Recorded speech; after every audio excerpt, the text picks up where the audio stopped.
Bonjour les amoureux du no-code, des outils techniques, digitaux, de la productivité. Aujourd'hui, je vais vous donner une nouvelle astuce. Je suis Guylaine Robin, dirigeante de Guylaine Robin Consulting. J'aide les entrepreneurs, les associations à développer leur efficacité grâce à la conception de solutions digitales, à des astuces pratiques. Et aujourd'hui, je vais vous en donner une. Parce que je suis comme ça, moi. Et je vais vous montrer comment créer des adresses mail illimitées avec un seul compte Gmail. Alors vous allez me dire, mais c'est quoi l'intérêt de faire ça? Eh bien c'est très simple, je vais vous le montrer directement dans cette vidéo. Mais vous allez voir, on va apprendre à filtrer les mails, à gérer les mails, ça va vous permettre d'être beaucoup plus efficace et productif. Et si vous faites du no-code, cette petite astuce vous servira aussi pour vos tests. Allez, je vous raconte tout maintenant.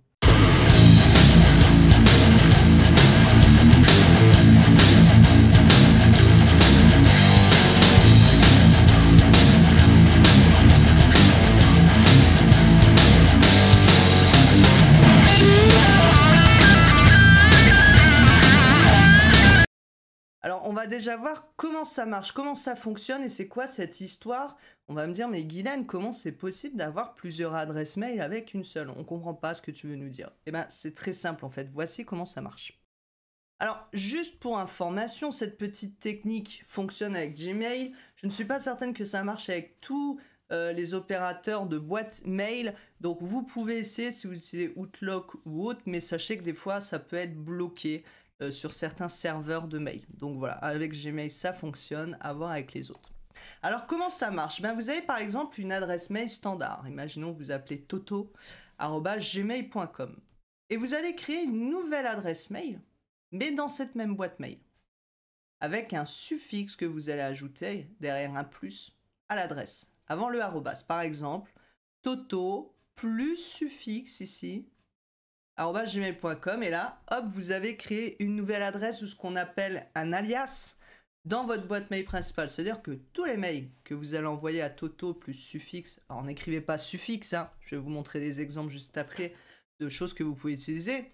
Toto plus suffixe @gmail.com, ça va envoyer à toto@gmail.com.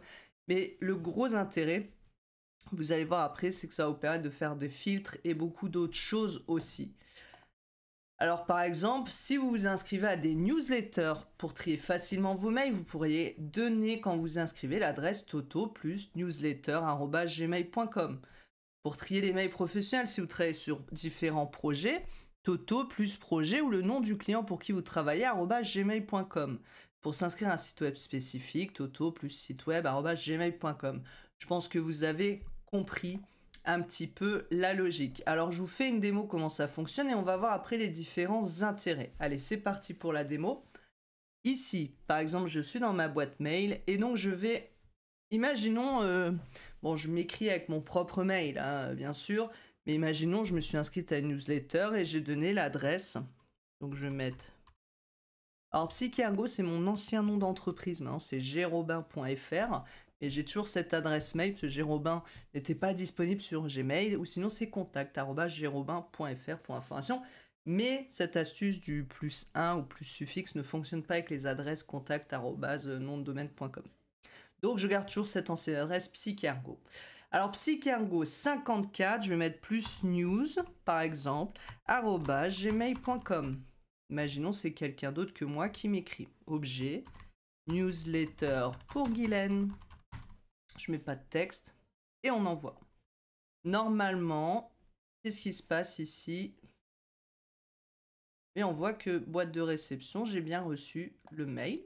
Et si je regarde, il a été envoyé à qui? À psychergo54 +news@gmail.com. Voilà. En faites pas attention ou de l'expéditeur parce que c'est la boîte que j'ai utilisée. Donc ça, c'est plutôt génial. Donc on peut créer comme ça, vous faites une liste de plein de petites adresses pour les news, les projets, les clients. Ou par exemple, voilà, moi j'ai des outils comme Coda, SmartSuite, Airtable ou autres que je reçois des mails. Je pourrais très bien, quand je m'inscris à leur newsletter, mettre Psychergo54 plus Coda, Psychergo54 plus Airtable, etc. pour trier plus facilement. Parce que oui, c'est un petit peu les intérêts de cette technique. C'est que vous allez pouvoir organiser et filtrer efficacement vos emails.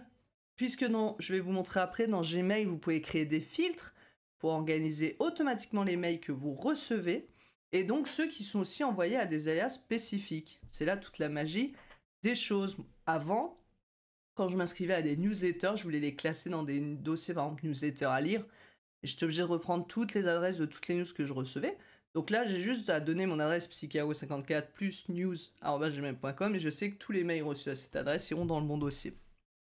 Au niveau de la confidentialité, puisqu'en utilisant des alias, je peux m'inscrire à différents services et identifier les sources d'emails indésirables. Si à un moment je n'ai plus envie d'avoir certains mails, ou que je me suis juste inscrite pour un e-book ou je ne sais quoi, là je sais qu'après ces emails iront un peu dans les spams. Au niveau de la sécurité aussi, ça peut être intéressant, parce que si une adresse alias est compromise, vous pouvez arrêter de l'utiliser sans changer toute votre adresse principale. Bon, il y a toujours quand même le souci que les petits malins peuvent très bien retrouver votre adresse principale. Voilà, c'est pas forcément sécurité à 100%. La prolongation des essais, ça c'est quand même génial. Par exemple, vous voulez essayer un nouvel outil, Airtable, Coda, Zapier, Make ou je ne sais quoi. Et souvent, vous avez des essais gratuits sur ces sites, sur 14 jours avec un compte temporaire. Et ensuite, vous devez décider de payer le forfait ou d'arrêter là. Eh bien, l'avantage, alors je disais Airtable ou autre, mais Airtable, il y a des versions gratuites, donc ça ne compte pas. Pour, pour les sites où vous voulez utiliser certaines fonctionnalités plus longtemps pour avoir le temps de tester, eh bien, vous pouvez refaire une adresse mail plus 1, plus 2, plus 3, plus 4 et vous réinscrire à chaque fois à recréer un nouveau compte. Bon, bien sûr, tout ce que vous avez fait avec l'ancien compte ne fonctionnera plus et ça vous permet de tester plus rapidement.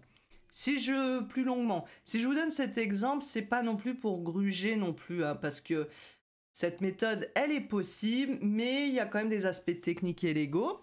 Il faut regarder les termes des services des sites qui peuvent stipuler que les utilisateurs ne peuvent créer qu'un seul compte pour les essais gratuits ou les versions d'essais et que utiliser cette méthode d'alias pour prolonger les essais, ça peut être une violation de ces termes. Donc moi, je le conseille plus quand vous voulez essayer un outil plus de 14 jours parce que vous n'avez pas le temps pour vous faire une idée et puis bien sûr, ensuite, vous prenez l'abonnement de cet outil. Et ensuite, pour faire des tests avec le no-code. Pourquoi pour faire des tests avec le no-code? Eh bien, tout simplement parce que parfois, on fait des tests sur des outils. On est sur Notion, Coda, Airtable, et puis on met des listes, par exemple, de clients. Et on veut tester des automatisations d'emails qui vont s'envoyer. Eh bien, pour avoir facilement une liste d'emails qu'on va envoyer, on peut créer pour chaque client, avec sa propre adresse, un plus 1, plus 2, plus 3, plus 4. Je vais vous montrer un exemple. Ici, par exemple, j'ai des comptes de clients, donc c'est un petit peu... Il n'y a pas de nom, il n'y a pas de prénom. Enfin, si, il y a des noms, il y a des prénoms dans le test. Voilà, Robin, Balboa, Jackson. Et pour chacun, j'ai fait des emails tests. Donc, j'ai l'email principal. Et j'ai écrit automatiquement ici dans Airtable. Et ça fera part d'une autre astuce en vidéo. Je vous expliquerai comment faire ça automatiquement. Mais j'aurais pu, ici, directement dans Mail, mettre Psycargo 54 plus 1, plus 2, plus 3. Et ça va permettre quoi? Ça va me permettre ensuite, quand je vais faire des tests d'automation d'email, d'envoyer directement à ces adresses et de recevoir tout dans ma boîte et de voir si le test a bien marché, puisque je vous rappelle que je peux vérifier ici à qui ça a été envoyé. Donc je pourrais voir si ça a bien été envoyé à plus 1, plus 2, plus 3 par exemple. Donc vous avez vu les divers intérêts, je pense vraiment que ça peut vous aider d'utiliser cette petite technique qui est vraiment très simple à mettre en place. Et donc, un des gros intérêts aussi, c'est donc cette histoire de filtre, puisque sur Gmail, si vous ne le saviez pas, même sans utiliser ces alias sur une même adresse mail, sachez que vous avez la possibilité de filtrer par rapport à une adresse de réception de mail ou à qui elle a été envoyée, un objet qui contient des mots, etc., etc. Donc, comment ça fonctionne? Je vais vous faire une démo. Très simplement, imaginons ici que je vais créer un filtre.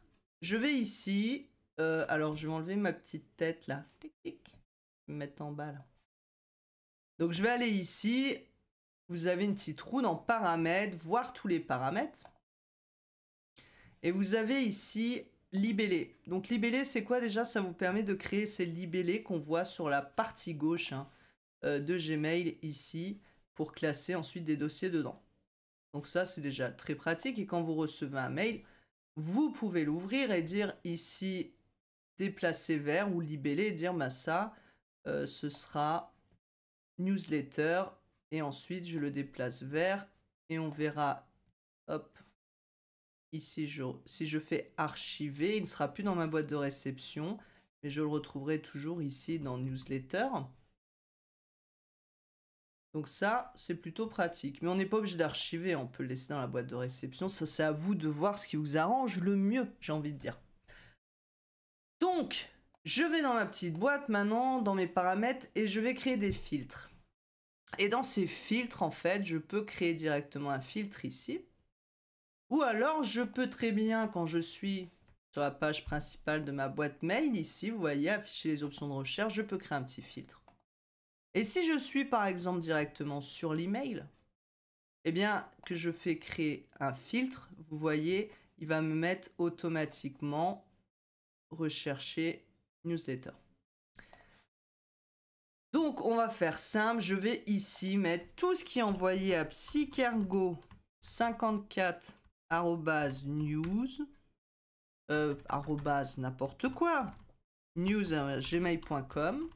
Je veux que tous les mails qui sont envoyés à cette adresse, d'accord? Je vais créer un filtre et je vais dire que je ne veux pas les afficher dans la boîte de réception. Et je vais leur mettre le libellé newsletter. Je pourrais même transférer une autre adresse, hein. Et voilà, donc on peut faire pas mal de choses avec le filtre. On peut activer le suivi, on peut associer à des catégories. On peut sélectionner des modèles de mail si vous voulez envoyer un mail. Donc ça, c'est plutôt pas mal aussi. On peut envoyer un mail directement suivant un mail qu'on a reçu. Et pour le moment, je vais juste vous montrer avec le newsletter et le filtre. Ok. Donc si maintenant,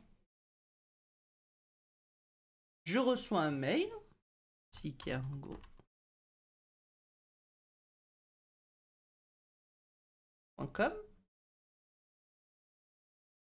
Newsletter 2 démo libellé et filtre. D'accord, je fais envoyer. Et vous voyez qu'ici, je n'ai rien reçu dans ma boîte de réception. Mais si je vais dans newsletter, je vois qu'il y a un 1, il y a un message non lu. Et je vois que j'ai bien mon message ici qui a été classé. Et quand je l'ouvre, je vois qu'il m'a bien mis ici le libellé newsletter. Alors, je ne suis pas obligé de créer un libellé, hein. Je peux dire qu'il le mette automatiquement dans ce dossier. Mais voilà, on voit qu'il a été envoyé à Psychergo plus news. Et il me l'a bien mis dans la newsletter. Donc voilà pour la petite astuce, j'espère que ça va vous permettre de gérer un peu mieux votre boîte Gmail, de voir comment vous allez pouvoir avoir un peu plus de sécurité aussi, et puis pouvoir utiliser quand vous faites des tests d'envoi, de messages, etc., cette petite astuce pour gagner beaucoup de temps et d'efficacité.